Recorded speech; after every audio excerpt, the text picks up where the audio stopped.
Good morning, class. Welcome to my class. This is Sakshi, and we were discussing the chapter Story of Village Palampur.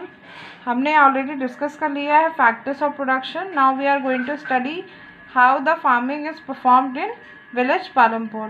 हमने पहले ही discuss कर लिया था कि village limitations, land जो है वहाँ पे लिमिटेड है, ठीक है, लैंड फिक्स्ड है. Farming is the main production activity in Palampur. मतलब वहाँ के जितने भी लोग, जो फैमिलीज़ वहाँ पे रहती थी, उसमें से मैक्सिमम लोग क्या किस में एंगेज थे? फार्मिंग एक्टिविटीज़ में एंगेज थे. एंड डेफिनेटली फार्मिंग लैंड पे ही होती है. तो this creates the constraint over from production because land is fixed. कहीं ना कहीं लैंड पे क्या होगा? प्रेशर पड़ेगा, ठीक है, अगर फार्मिंग ही वहाँ का मेन ऑक्यूपेशन है, ठीक है. Land under cultivation is fixed. जिस लैंड पे हम कल्टिवेशन कर रहे हैं, ठीक है, मतलब डिफरेंट क्रॉप्स कल्टिवेट कर रहे हैं, वो लैंड क्या है? फिक्स्ड है. तो उस पर कहीं ना कहीं प्रेशर पड़ेगा. Is there any way one can grow more from same land?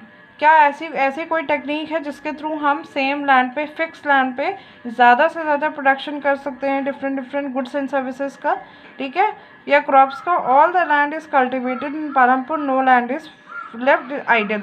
कोई भी ऐसी लैंड नहीं है जिसको ऐसे ही फालतू छोड़ दिया गया हो या नॉन कल्टिवेटेड छोड़ दिया गया हो. सारी लैंड को उनका कल्टिवेशन किया जा रहा था पालमपुर में, ठीक है.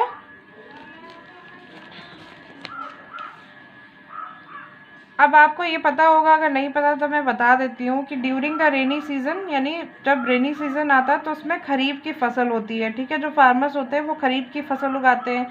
अब खरीफ की फसल में यहाँ पर लिखा हुआ है, जो आपकी बुक में दिया कि grow jowar and bajra.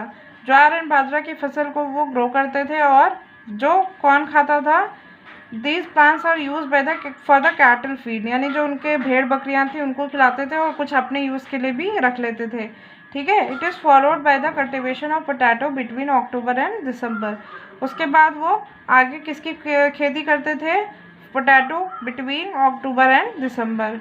In the winter, जब मतलब ठंडक का सीज़न आता था तो रबी की फसल उगाई जाती. रबी की फसल fields are sown with wheat, यानी वीट जो है वो रबी की फसल है. और कौन कौन सी रबी की फसल होती है? वीट हो गया, बार्ले हो गया, मस्टर्ड हो गया, चिकपी हो गया, जिसे हम चना भी बोलते हैं या दाल पल्सेस भी बोलते हैं, ठीक है. तो अब हम क्या देख रहे हैं कि यहाँ पर जो है डिफरेंट सीजन्स में डिफरेंट क्रॉप्स का क्या फसल उगाई जा रही है, ठीक है.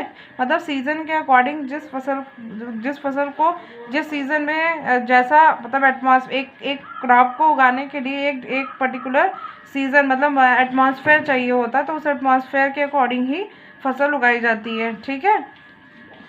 अब हम बात करते हैं मल्टीपल क्रॉपिंग की और मिक्स फार्मिंग की, ठीक है. मैंने ये दो आपका मिक्स मल्टीपल क्रॉपिंग दिया हुआ है सिलेबस में, मिक्स फार्मिंग नहीं है, लेकिन हम दोनों को समझने की, दोनों में डिफ्रेंसिएशन क्या होता है ये समझने के लिए मैं आपको यहाँ पर बताऊँगी, ठीक है.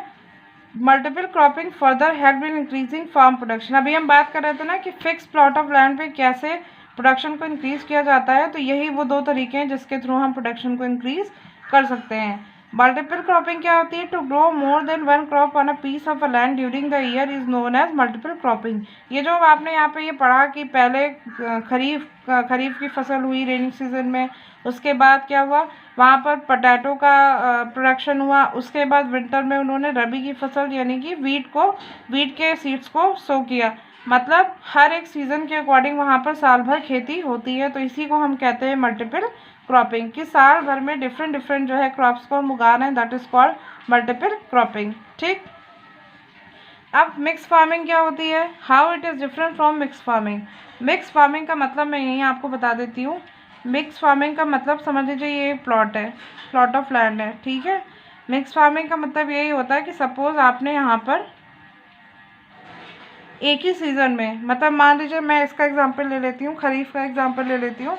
यहाँ पर इस इतने प्लॉट में आपने राइस, ठीक है, राइस के लिए रख लिया, इतना आपने रख लिया पल्सेस के लिए, ठीक है. कुछ भी पल्सेस, अरहर की दाल, मसूर की दाल जो भी होती है, ठीक है, अरहर की दाल जिसे तूर की दाल भी बोलते हैं, ठीक है. यहाँ पर ये रख लिया आपने.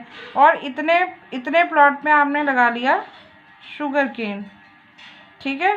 तो इतने प्लॉट पे आप राइस का प्रोडक्शन कर रहे हो, इतने पे पल्सेस का कर रहे हो सेम पीरियड ऑफ टाइम पे, और यहाँ पे शुगर केन का कर रहे हो.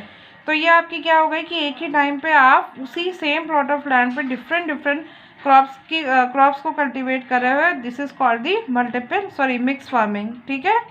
और मल्टीपल फार्मिंग क्या होती है कि यह आपका प्लॉट ऑफ लैंड है, यहाँ पे आपने पूरा राइस कर लिया, ठीक है। फिर उसके बाद जब रेनी सीज़न ख़त्म हुआ, जब विंटर का टाइम आया तो आपने क्या कर लिया, विंटर का टाइम आया तो आपने रबी की क्रॉप्स को वहाँ पे प्रोडक्शन करना शुरू कर दिया, ठीक है। राइस हो गया, काट लिया इसको, फिर यहाँ पर वीट कर लिया ठंडा के टाइम में, ठीक है। ऐसे जब आप पूरे साल भर में डिफरेंट डिफरेंट क्रॉप्स का कल्टिवेशन करते हो वो मल्टीपल क्रॉपिंग कहलाती है, ठीक है। अब आपको समझ में आ गया हो कि मल्टीपल क्रॉपिंग और मिक्स फार्मिंग में क्या डिफरेंस होता है, ठीक।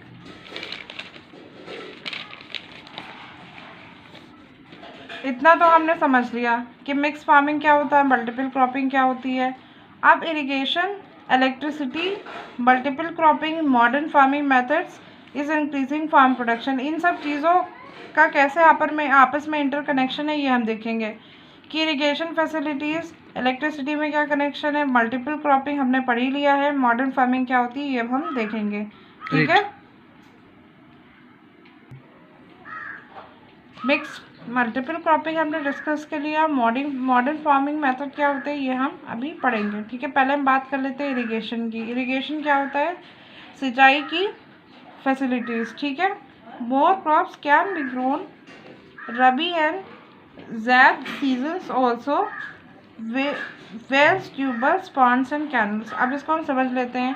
कह रहे हैं अगर इरिगेशन फैसिलिटीज़ अच्छी होंगी तो मोर क्रॉप्स कैन बी ग्रोन। कैसे, जैसे आपको पता होगा कि पहले क्या होता, पहले के टाइम में लोग सिर्फ बारिश के ऊपर ही डिपेंडेंट रहते थे कि अगर बारिश होगी तो ही अच्छी फसल होगी, जिस साल बारिश नहीं हो उस समय कोई अच्छा प्रोडक्शन नहीं होगा, और कई फार्मर्स इसके चलते सुसाइड भी कर लेते हैं, ठीक है। लेकिन अगर इरिगेशन फैसिलिटीज़ अच्छी हो जाएं विंटर सीज़न में भी, या जब बारिश नहीं हो रही है उस टाइम भी अगर आपको इरिगेशन फैसिलिटीज़ अच्छी मिले तो उस समय भी फार्म का प्रोडक्शन अच्छा हो सकता है, ठीक है। तो पहले क्या होता था कि जो छोटे मोटे कैनल्स होते थे, ठीक है, वेल्स होते थे, उनके थ्रू इरिगेशन यानी सिंचाई होती थी खेतों की। लेकिन जैसे जैसे टेक्नोलॉजी इम्प्रूव हुई वैसे वैसे इरिगेशन की फैसिलिटीज़ भी इम्प्रूव हुई हैं कई जगह, ठीक है। जैसे इलेक्ट्रिसिटी का क्या, इलेक्ट्रिसिटी अगर की फैसिलिटी अगर आपके गांव में है तो आप इलेक्ट्रिसिटी का यूज़ करके नीचे मतलब वाटर टेबल जो है अर्थ के अंदर उससे भी पानी खींच सकते हो, और इरिगेशन फैसिलिटी अच्छे से मतलब इरिगेशन की फैसिलिटी अच्छी हो जाएगी तो क्या होगा, प्रोडक्शन भी अच्छा होगा 24/7 का मतलब पूरे साल, ठीक है। आप हर एक क्रॉप्स की खेती अच्छी कर सकते हो, चाहे वो रबी की या फिर खरीफ की फसल होगी, ठीक है। अब electricity, when the irrigation facility was electrified farming in the Palampur got boost. जब इरिगेशन फैसिलिटीज़ को इलेक्ट्रीफाई कर दिया गया तो क्या हुआ, फार्मिंग जो थी पालमपुर में वो कहीं ना कहीं उसको एक बूस्ट मिला, ठीक है। Electricity transform the system of irrigation, electricity ने क्या किया, पूरे सिस्टम को, इरिगेशन के सिस्टम को ट्रांसफॉर्म कर दिया। मतलब पानी जो है वो इजीली अवेलेबल होने लगा, ठीक है, खेतों की सिंचाई अच्छे से होने लगी, ठीक है। फिजिकल लेबर कम हो गया और मशीनों के द्वारा मतलब इलेक्ट्रिसिटी का यूज़ करके पानी जो मतलब अर्थ के अंदर जो पानी है उसको निकाल के खेतों की जो है सिंचाई करना स्टार्ट कर दिया गया, ठीक है। तो इससे क्या हुआ कि एक बूस्ट मिल गया, एक ट्रांसफॉर्मेशन हुआ जिससे प्रोडक्शन ज़्यादा से ज़्यादा प्रोडक्शन करने में हेल्प मिलने लगी, ठीक है। Situation of irrigation and electricity in all parts of the country not same. ये आपको पता ही होगा कि जो इरिगेशन की फैसिलिटी या इलेक्ट्रिसिटी वो हर गांव में या हर शहरों में एक जैसी नहीं है। कुछ शहरों में कुछ गांव में फैसिलिटीज़ बहुत अच्छी हैं, ठीक है, और कुछ ऐसे भी गांव हैं जहां पर एक लिमिटेड टाइम पीरियड के लिए इलेक्ट्रिसिटी आती है, वहां पर इरिगेशन फैसिलिटीज़ भी इतनी अच्छी नहीं है। जैसे अगर हम वेस्टर्न यूपी की बात करें, पंजाब की बात करें तो वहाँ पर बहुत अच्छी सुविधाएं हैं इन सब चीज़ों की, ठीक है। लेकिन कुछ ऐसी भी जगहें हैं जहाँ पर फार्मर्स बहुत ज़्यादा परेशान हैं, जहाँ पर बिजली भी नहीं आती हो और वाटर फैसिलिटी भी उतनी अच्छी नहीं, जिसकी वजह से उनका प्रोडक्शन भी बहुत अच्छा नहीं हो पाता है, ठीक है। तो हाँ, हम पालमपुर में सारी फैसिलिटीज़ हैं क्योंकि ये तो हमने एक इमेजिनरी विलेज बनाया कि यहाँ पे सारी चीज़ें सारी फैसिलिटीज़ अवेलेबल है, लेकिन हर जगह ऐसा नहीं होता है, ठीक है। इस वीडियो में बस हम इतना ही डिस्कस करेंगे। नेक्स्ट वीडियो में हम डिस्कस करेंगे कि मॉडर्न फार्मिंग मेथड्स क्या होते हैं, ठीक है। अगर आपको कोई भी डाउट है, कुछ भी क्वेश्चंस आपके दिमाग में है, तो आप कमेंट सेक्शन में जाके मुझसे पूछ सकते हो।